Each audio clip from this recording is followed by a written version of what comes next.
একাদশ শ্রেণীর টেস্ট পরীক্ষা চলাকালীন স্কুল চত্বরে মাইক বাজিয়ে স্বনির্ভর গোষ্ঠীর বৈঠকে উপস্থিত রাজ্যের মন্ত্রী সাবিনা ইয়াসমিন। শুধু এই অভিযোগই নয়, পঞ্চম থেকে দশম শ্রেণী পর্যন্ত দুটো ক্লাস হওয়ার পরেই ছুটি দিয়ে দেওয়া হলো স্কুল। এই ঘটনা কালিয়াচক 2 ব্লকের গঙ্গাপ্রসাদ গ্রাম পঞ্চায়েতের মেহেরাপুর গঙ্গাধর হাই স্কুলের। মোথাবাড়ির বিধায়ক তথা রাজ্যের প্রতিমন্ত্রী সাবিনা ইয়াসমিনকে দেখা যাচ্ছে হাতে মাইক নিয়ে তিনি বক্তব্য রাখছেন। জানা গিয়েছে, প্রশাসনের তরফে ঠিক করা হয়েছিল শনিবার 21শে ফেব্রুয়ারি দুপুরে স্কুলে পঠন পাঠন শেষ হয়ে যাওয়ার পর বৈঠক হবে, কিন্তু স্কুলের প্রধান শিক্ষক দুটি ক্লাস করিয়ে স্কুল ছুটি দিয়ে দেন। যদিও মন্ত্রী এবং প্রশাসনের দাবি স্কুল ছুটি দেওয়ার জন্য তারা প্রধান শিক্ষককে বলেননি। একবার দেখুন সেই ভিডিওটি, যেখানে মন্ত্রী সাবিনা ইয়াসমিন তিনি মাইক হাতে তার বক্তব্য রাখছেন এবং যেই ঘটনাকে কেন্দ্র করে বিতর্ক তৈরি হয়েছে। আমাদের গ্রাম্য ভাষার কথা আছে, তো আপনি যতই ভালো থাকুক না কেন এবং যতই স্বামী ভালো থাকুক না কেন, একটি মেয়ে যদি 10 টাকাও ইনকাম করে, 100 টাকাও ইনকাম করে, স্বামীর কাছেও কদর বাড়বে, শ্বশুর শাশুড়ির কাছেও কদর বাড়বে। আর যদি আপনি ফুটে জগন্নাথের মতো বসে থাকবেন, স্বামীর কাছেও কদর নেই। এটা কিন্তু আমাদের গ্রাম্য ভাষার কথা। এদিকে এই বিতর্কে কেন্দ্র করে বা এই বিতর্কের মুখে পড়ে একেবারে অস্বস্তিতে পড়েছেন প্রধান শিক্ষক। দেখুন, এই প্রধান শিক্ষককে যখন চেস করা হচ্ছে বা প্রশ্ন করা হচ্ছে, তখন কি অবস্থা তার। পরীক্ষা চলছে, 11 পরীক্ষা চলছে, দিব্যি মাইক বাজছে। এটা কি হবে? আপনি একজন টিচার হিসেবে এটা কিভাবে সমর্থন করেন? না, আপনার 11 পরীক্ষা চলে না, পরীক্ষা চালু হয়ে গেছে আর মাইক বাজছে। মোটামুটি বলে যে দুটোর মধ্যে শেষ হয়ে যাবে, এরকম কথা ছিল। প্রধান শিক্ষকের দাবি, স্কুলে টেস্ট পরীক্ষা ছিল, মিটিং শেষ হতে একটু দেরি হয়, মিটিং এর জন্যই 2 পিরিয়ডের পর স্কুল ছুটি দিয়ে দেওয়া হয়েছে। কি বলছেন প্রধান শিক্ষক, শুনুন। স্কুল ছুটি কেন হলো 12:30টার সময়? প্রোগ্রাম আছে বলে কি ছুটি হয়ে যাবে স্কুলটা? কেন, আপনাকে কোনো নোটিশ দিয়েছিল?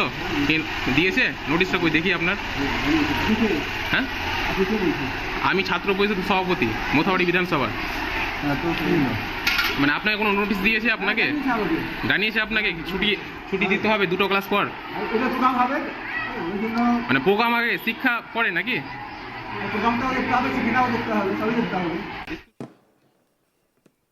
এ নিয়ে জেলা তৃণমূলের সহসভাপতি শুভময় বসু বলেন, আমরা সমস্ত বিষয়টি দলীয় স্তরে আলোচনা করে দেখছি, এমনকি মন্ত্রীর সঙ্গেও কথা বলা হবে। তৃণমূল সহসভাপতি শুভময় বসু কি বলেছেন, শুনুন। মন্ত্রী কি নিজে ছিলেন আমাদের কাছে এই খবর নেই, তবে একটা বিষয় যে স্কুল তো আজকে 4 পিরিয়ডেই ছুটি হয়, আমি যতদূর জানি। নিশ্চয়ই স্কুল সেভাবেই ছুটি করেছে যে আজকে হাফ ছুটির পরে পারমিশন দিয়েছে, বা ওখানে মাধ্যমিক বা উচ্চ মাধ্যমিক বা মাদ্রাসার কোনো পরীক্ষা হচ্ছে না। বিষয়টা আমরা দলীয় স্তরে দেখে নিচ্ছি, আর মন্ত্রীর সঙ্গে আমরা এখনই কথা বলে আমরা যদি আমাদের কোনো কিছু মানে এই ব্যাপারে নেগেটিভ কিছু হয়ে থাকে, আমরা ব্যাপারটা ঠিকঠাক করে দেব। পরীক্ষা চলাকালীন মিটিংয়ে স্কুলের মধ্যে আবার মাইক বাজিয়ে মিটিং করেছেন। না, পরীক্ষা চলছিল কিনা আমি তো এটা আজকে আপনি জানাতে পারলেন না। আমরা যেটা খবর পেয়েছি যে 4 পিরিয়ডে ছুটি ছিল, সেই ছুটির পরে মিটিংয়ের একটা ব্যবস্থা করা হয়েছে এবং নিশ্চয়ই এটা পারমিশন নিয়েই করা হয়েছে।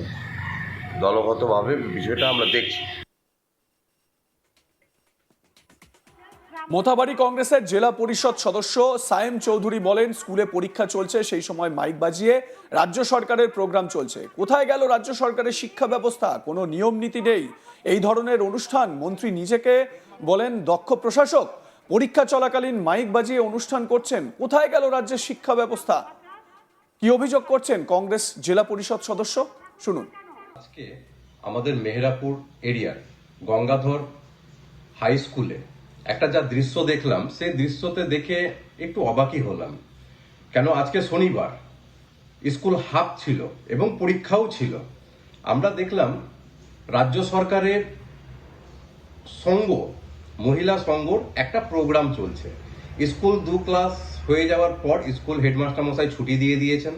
তারপরে 11-এর পরীক্ষা ছিল 2টোর পর, দিব্যি স্কুলে সাউন্ড বক্স বাজিয়ে মাইক বাজিয়ে লাউড স্পিকারে একটা মিটিং চলছে। ভাষণ কে দিচ্ছেন? ভাষণ দিচ্ছেন আমাদের রাজ্য সরকারের প্রতিমন্ত্রী মাননীয় সাবিনা ইয়াসমিন। শুনেছি উনি নাকি খুব নিজেকে বলেন খুব ভালো দক্ষ প্রশাসক। ওনার কি জানা নেই বোধহয় কি একটা পরীক্ষা চলাকালীন একটা লাউড স্পিকারে সেই স্কুলের গ্রাউন্ডেই প্রোগ্রাম করছেন? কোথায় গেল সে শিক্ষা ব্যবস্থা? আজকে কোথায় যাচ্ছে? আমাদের রাজ্য সরকার কি সবই ভুলে যাচ্ছে? শুধু এরা এটাই চাইছে কি ভাতা দিয়ে আমরা সমস্ত কিছু পার করে দেব? আমার সহকর্মী মিল্টন পাল এ বিষয়ে তার প্রতিবেদনে কি বলছেন শুনুন। মালদার মোথাবাড়িতে স্কুল বন্ধ রেখে সরকারি প্রোগ্রাম করা হলো। মূলত স্কুলে যে ছাত্রছাত্রীরা রয়েছেন তাদেরকে দুটি ক্লাস পরে ছুটি দেওয়া হয়, যদিও এর সদুত্তর স্কুলের শিক্ষকেরা দিতে পারেননি। তাদের সাফ বক্তব্য যে সরকারি প্রোগ্রাম রয়েছে, যার জন্য 2 পিরিয়ড করে ছুটি দেওয়া হয়েছে। ইতিমধ্যেই সেই যে সরকারি প্রোগ্রাম, সেই সরকারি প্রোগ্রামে উচ্চস্বরে যে মাইক সেখানে বাজিয়ে প্রোগ্রাম করা হয়েছে। ইতিমধ্যে উচ্চ মাধ্যমিক পরীক্ষা চলছে, স্বাভাবিকভাবে সেই সাউন্ড বন্ধের বিভিন্ন জায়গা থেকে নির্দেশিকা রয়েছে এবং জানানো হয়েছে কোনোভাবে মিটিং মিছিলে মাইক ব্যবহার করা যাবে না। বিভিন্ন ধরনের রাজনৈতিক প্রোগ্রামে দেখা গিয়েছে তারা হ্যান্ড মাইক বা তারা মাইক ছাড়াই ছোটো ছোটো সভা করেছেন, কিন্তু এক্ষেত্রে পুরোটাই আলাদা। যেখানে উচ্চ মাধ্যমিক পরীক্ষা চলছে সেই সময়ে দাঁড়িয়ে একটি সরকারি স্কুলের মধ্যে মন্ত্রীর প্রোগ্রাম, যেখানে মন্ত্রী স্বয়ং উপস্থিত রয়েছেন এবং সেই স্কুলে 2 পিরিয়ড পরে স্কুল ছুটিও দিয়ে দেওয়া হয়। এই নিয়ে স্থানীয় বাসিন্দারা সরব হয়েছেন এবং যদিও তৃণমূলের পক্ষ থেকে সাফ জানিয়ে দেওয়া হয়েছে বিষয়টি দলগতভাবে তদন্ত করা হবে এবং কেন ছুটি দেওয়া হলো, কী কারণে ছুটি দেওয়া হলো, কি 4 পিরিয়ড পরে ছুটি দেওয়া হয়েছে, সমস্ত বিষয় দলগতভাবে তদন্ত করা হবে। যদিও ওই এলাকার যে জেলা পরিষদ কংগ্রেসের সদস্য রয়েছেন তিনি পরিষ্কার জানাচ্ছেন শিক্ষা আগে না তাদের কর্মসূচি আগে। একেতেই রাজ্যের শিক্ষা ব্যবস্থা একদম নিচুতলায় গিয়ে ঠেকেছে, তার মধ্যে আবার সরকারি স্কুল যেখানে উচ্চ মাধ্যমিক পরীক্ষা চলছে, পাশাপাশি আরও কয়েকটি স্কুলে পরীক্ষা চলছে, তারই মধ্যে এই স্কুল বন্ধ রেখে মন্ত্রীর প্রোগ্রাম হচ্ছে। কি অবস্থা হয়েছে শিক্ষা ব্যবস্থা তিনি প্রশ্ন তুলেছেন। আর এই ঘটনা ঘিরে স্থানীয় যারা বাসিন্দা রয়েছেন তারা জানাচ্ছেন যে সরকারি অনুষ্ঠান রয়েছে তারা বিভিন্ন সময় বিভিন্নভাবে করতে পারে, সেখানে লাউড স্পিকার বাজিয়ে কি প্রয়োজন ছিল সেই অনুষ্ঠান করা? পাশাপাশি স্কুল যেখানে শিক্ষা দিচ্ছে সেই শিক্ষাক্ষেত্রেই কেনই বা এই অনুষ্ঠান করা হচ্ছে, তাও আবার মাইক বাজিয়ে? স্বাভাবিকভাবে তারা চাইছেন এর সুরাহা হোক। যদিও সেখানে মন্ত্রী রয়েছেন, স্বাভাবিকভাবে তারা মনে করছেন মন্ত্রীর শক্তি বলে এবং তার যে ক্ষমতা সেই ক্ষমতা প্রয়োগ করেই মূলত এই ধরনের অনুষ্ঠান করা হচ্ছে। স্বাভাবিকভাবেই তারা চান যে এই ব্যবস্থা সুরাহা হোক এবং মানুষ সঠিকভাবে শিক্ষা ব্যবস্থা তাদের পেতে পারে, সেই আবেদন তারা জানিয়েছেন।